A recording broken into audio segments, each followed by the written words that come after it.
आज अखबार में लिखा है कि प्रधानमंत्री ने कहा है कि ऑपोजिशन को कंस्ट्रक्टिवली सरकार के साथ कोऑपरेट करना चाहिए। ऑपोजिशन ने क्लियरली कहा है, राजनाथ सिंह जी का खारगे जी को फोन आया, राजनाथ सिंह जी ने खारगे जी से कहा देखिए आप हमारे स्पीकर को सपोर्ट कीजिए। ऑपोजिशन, पूरी ऑपोजिशन ने कहा है, हमने सब के सब से बात की है, पूरे ऑपोजिशन ने कहा है कि हम स्पीकर को सपोर्ट करेंगे, मगर कन्वेंशन ये है कि डेप्यूटी स्पीकर ऑपोजिशन को मिलना चाहिए। स्पीकर का चुनाव मचाने वाला है सदन में बहुत बड़ा हड़कंप। Speaker NDA versus India, Modi ने अपने भरोसेमंद साथी को सौंप दी है स्पीकर की कमान। चले जानते हैं पूरा मामला। नमस्कार, स्वागत है आपका एयर न्यूज। मोदी और शाह ने अपने भरोसेमंद साथी ओम बिरला को मैदान में उतार दिया है। वहीं दूसरी तरफ कांग्रेस ने बहुत ही सीनियर एमपी सुरेश को दूसरी तरफ खड़ा किया है। लेकिन आज इस पर बात नहीं करेंगे कि कौन स्पीकर चुना जाए या कौन स्पीकर चुना जाने वाला होना चाहिए। बात आज इस पर करेंगे कि एक बेहद विवादित संसद को मोदी वापस से स्पीकर क्यों बनाना चाहते हैं। आखिर उनका इसके पीछे मोटिव या आप यूं कहें कि रीजन क्या है। ओम बिरला जो 2019 से 2024 तक संसद के पूर्व स्पीकर रह चुके हैं। आपको बता दें कि उनका पिछला कार्यकाल बहुत ही ज्यादा कंट्रोवर्शियल था, पर मैं ऐसा क्यों कह रही हूँ, ऐसा कहने के पीछे मेरा सबसे बड़ा रीजन ये है कि उनके फैसले जो उन्होंने एक स्पीकर के तौर पर लिए थे। ओम बिरला ने कुछ विपक्ष के 113 सांसद को अपने कार्यकाल के दौरान संसद से निलंबित किया। कुछ ऐसे फैसले भी लिए जिसे पूरी दुनिया में विरोध भी किया गया और सांसदों को बाहर करने की वजह कभी भी ठोस नहीं रही।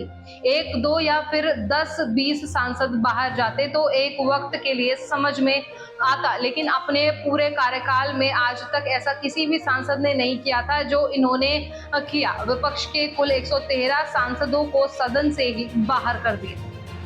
तो सवाल यह उठेगा ही कि दोबारा ऐसे स्पीकर जिसने राहुल गांधी तक को बाहर का रास्ता दिखाया, वह बिरला साहब जिन्होंने अपने कार्यकाल में सांसदों के साथ और उनके करियर के साथ बहुत खिलवाड़ किया, जैसा कि विपक्ष का विरोध है, तो उसे कुर्सी पर आखिर मोदी और शाह क्यों बैठाना चाहते हैं। आखिर क्या है अमित शाह के दिमाग में जो ओम बिरला को लेकर वह आगे बढ़ना चाहते हैं। ऐसा कौन सा हंगामा वह करने जा रहे हैं।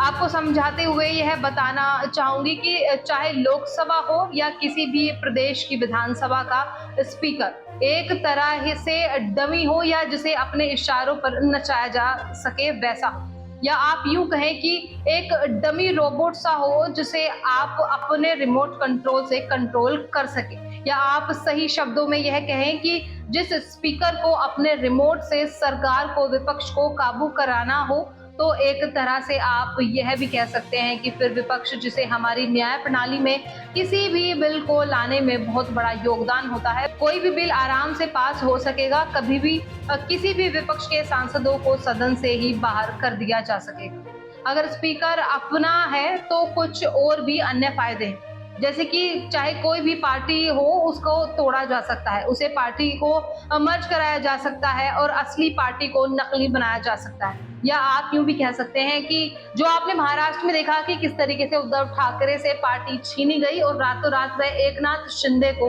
दे दी गई। या फिर आप बात कर लें शरद पवार जैसे नेताओं की, उनके घर को पूरी तरह से 2 विभागों में विभाजित करके उनकी पार्टी छीन कर उनके भतीजे को दे दी गई। और यह सारा जो खेल हुआ, इसके पीछे आखिर कौन लोग, तो सरकार का तो हाथ था, चाणक्य का दिमाग लगाने वाले व्यक्ति भी थे और सबसे बड़ा हाथ स्पीकर का था।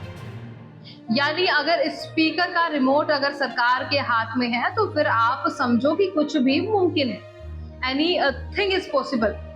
ज्यादातर छोटी छोटी पार्टियों के सांसद हैं इनमें से, क्योंकि जब अमित शाह ने क्लास लगाई तो आप यूं कहें कि जब ऐड की जांच करवाने की बात थी तो स्पीकर का विरोध कर रहे थे, वह समर्थन में उतर चुके थे और ऐसा भी हो सकता है कि वह अपना समर्थन मोदी जी को दे दे। पर यह जो छोटे मोटे पार्टी हैं, यह मोदी के सबसे बड़े टारगेट नहीं। उनका सबसे बड़ा टारगेट नीतीश कुमार की सरकार जेडीयू, क्योंकि नीतीश कुमार के पास कुल 12 सांसद हैं। इसमें अगर भारत जोड़ लिया जाए तो उनकी संख्या 256 हो जाएगी। पर इस तरह की तोड़फोड़ तब वह कर सकेंगे जब स्पीकर का रिमोट सरकार के हाथ में हो, या आप यूं कह सकते हैं कि स्पीकर भरोसेमंद हो। फिलहाल इस रिपोर्ट में बस इतना ही। इस मुद्दे से जुड़े कोई भी सवाल या अपने विचार आप हमें हमारे कमेंट में लिख सकते हैं।